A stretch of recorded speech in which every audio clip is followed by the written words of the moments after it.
Drama serial रद में ईमान और सलार के निकाह के बाद इस बार शहला और जामिन के पूरे खानदान के ऊपर बहुत ज्यादा बुरा वक्त आने वाला है। उधर जैन बदले की आग में इस बार ईमान और सलार की खुशियां तबाह करने ही वाला है। आने वाली किसकी मुकम्मल कहानी में आप सभी दोस्त देखेंगे। ईमान और सलार ने इस बार फैसला कर ही लिया कि वो दोनों आपस में निकाह कर लेंगे। ये सारी की सारी सोच, ये सब कुछ ईमान का ही था। अच्छी तरीके से तैयार होने के बाद अच्छा सूट पहनकर निकल ही जाती है। उधर सलार भी इस बार तैयार होने के बाद कोर्ट में जाकर उन दोनों का आखिरकार निकाह हो ही जाता है। निकाह करने के बाद वो फौरन से घर में आ जाते हैं। घर में आकर एक दूसरे का हाथ थमे हुए हैं। यहाँ पर लाल कलर का जोड़ा और डार्क ब्लू सलार ने पहना होता है। जैसे घर में पहुंचते हैं तो यहाँ पर लईक साहिब उन दोनों को एक दूसरे का हाथ पकड़े हुए देख कर हक्के बक्के रह जाते हैं और घर आ जाते हैं। कमरे में बैठकर सलार को कहते हैं कि तुम्हें इस बात का अंदाजा भी है सलार के मैं कितना ज्यादा भरोसा करता हूँ तुम्हारे ऊपर।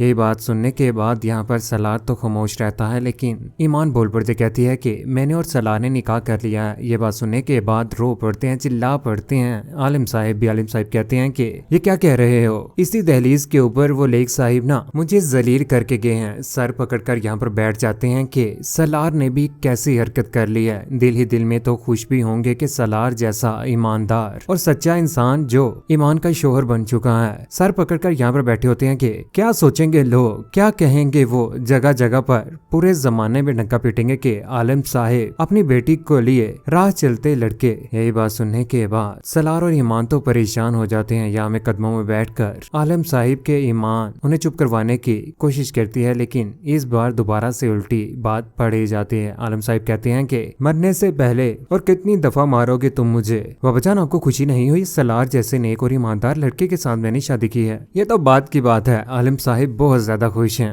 बुरी बात तो उन्हें ये लगी है कि लईक साहिब किस तरह के हैं। यहाँ से आखिरकार सलार तो चला ही जाता है। उधर घर में समर का रिश्ता देखने के वाली वहाँ पर पहुंच जाती है। उसका हाथ पकड़ने की कोशिश करती है, लेकिन यहाँ पर वो बहुत ज्यादा परेशान होती है क्योंकि शैला समन का हाथ पकड़कर उसे ले जाती है, वहाँ पर जाकर बिठाती है। इस बार शॉपिंग लईक साहिब ने अपने भांजे के लिए सूट नए नए और सब कुछ लेकर वहाँ पर पहुंच जाता है। सूट, पैंट, शर्ट्स, उसके अलावा भी बहुत ज्यादा कुछ लेकर आता है। जैसे यहाँ पर शैला पहुंचती है तो वो कहती है कि ये सब कुछ सलार का है। अल्हम्दुलिल्लाह। लईक साहिब कहते हैं कि सलार को किसी चीज की भी जरूरत नहीं है और ना ही किसी को उसके बारे में सोचने की। यही बात सुनने के बाद यहाँ पर शैला अक्की बक्की रह जाती है कि आलिम साहिब इस बार इतनी ज्यादा सलार के लिए तैयारियां कर रहे हैं शादी को लेकर। यहाँ पर वकील साहिब भी पहुंच ही जाते हैं। सारी की सारी प्रॉपर्टी, सारे के सारे मामला इस बार वो लईक साहिब के सामने भी लेकर आ जाते हैं कि ये सलार के नाम है। और इस बार सलार को हौसला अफजाई भी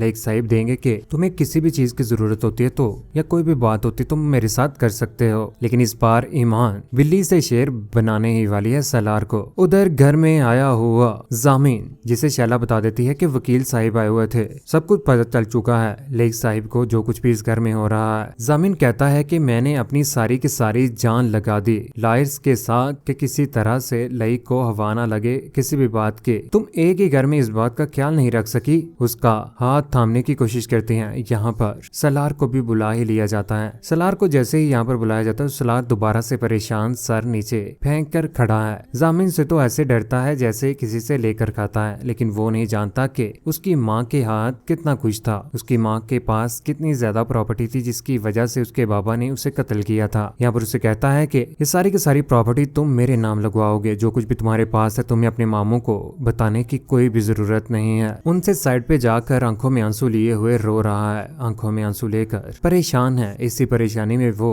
ईमान को कॉल कर देता और सारी की सारी बातें बता देता है। कहता है कि मेरे घर में बहुत सारे लोग हैं ईमान जी, मैंने तो कभी भी अपने दिल की बात किसी के साथ भी शेयर नहीं की। आज आपके साथ शेयर करने जा रहा हूँ। मेरे घर में बहुत सारे रिश्ते हैं ईमान जी, लेकिन साथ देने वाला कोई भी नहीं है। उसकी ये सारी बातें सुनने के बाद ईमान भी परेशान हो जाती है कि अगर सलार के पास इतना कुछ है, गाड़ी, बंगला, सब कुछ, फैक्ट्री तक, तो वो छोटी सी दुकान के ऊपर को काम करता है। ये सारी की सारी बातें इस बार वो आलिम साहिब को भी बता ही देंगी। कहेंगे कि उसकी फैमिली इस तरह से है। आने वाले वक्त में बहुत जल्द इस बार ईमान सलार के घर में जाने वाली है। और जब शैला को इस बात का पता चलेगा कि निकाह कर लिया हुआ है सलार ने ईमान के साथ, तो वो और ज्यादा परेशान हो जाएगी और कहेगी कि जो लड़की खुद ही ये सब कुछ कर सकती है और इतना बड़ा कदम उठा सकती है तो बाद में बहुत खतरनाक साबित हो सकती है हमारे लिए। उधर जैन रोड के ऊपर खड़ा परेशान सोचों में गुम है कि उसकी माँ को अगर मारा है तो सिर्फ और सिर्फ ईमान नहीं मारा है। इस बार वो बदले की आग में ईमान को कभी भी माफ करने वाला नहीं है। जैसे ही वो अपने बाबा के साथ पाकिस्तान वापस आता है अपनी माँ की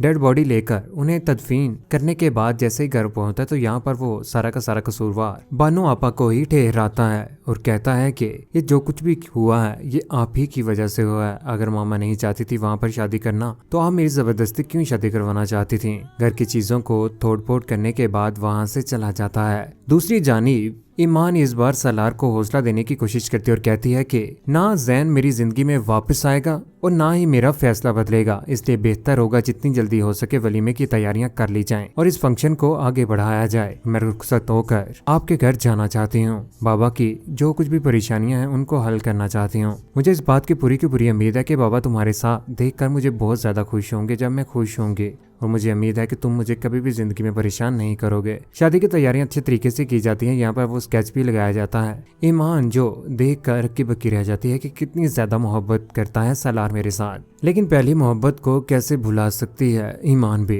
ईमान बार बार जैन ही का जिक्र करेगी, लेकिन सलार से ये बातें कभी भी बर्दाश्त नहीं होंगी। उसने शुरू से जब उसे बारिश में भीगते हुए एक दूसरे को हक करते हुए देखा था तो वही बात उसे नहीं भूलती, लेकिन जब ईमान बार बार जिक्र करेगी जैन का तो वो बर्दाश्त नहीं कर पाएगा, रो पड़ेगा, आंखों में आंसू लिए हुए उसी की गोद में गिर जाएगा और उसे कहेगा कि ईमान जी हम जैन की जितनी बातें करते चले जाते हैं वो उतना ही हमारी जिंदगी में आ जाता है। बेहतर होगा कि आज के बाद आप उसका जिक्र मत कीजिएगा। उधर रात गए जब सो रही होती है ईमान तो वहां पर पहुंच ही जाता है। जैन यहाँ पर आकर उसे धमकियां लगाने की कोशिश करता और कहता है कि इतना इंतजार कर सकी थी तुम, लाओ मेरी मोहब्बत मुझे वापस करो। उसके बाद सुनने के बाद यहाँ पर ईमान हक्की बक्की रह जाती है। ईमान को रास्ते में भी वो तंग करेगा है, उसका हाथ पकड़कर अपने पास बैठाने की कोशिश करेगा, लेकिन इस बार ईमान उसके हाथ आने वाली नहीं है। दूसरी जानिब शहला इस बार परेशान हो जाएगी जब ईमान घर में आ जाएगी और घर में आकर हुक्मरानी करेगी और कहेगी कि ये जिस घर में आप रह रहे हो ना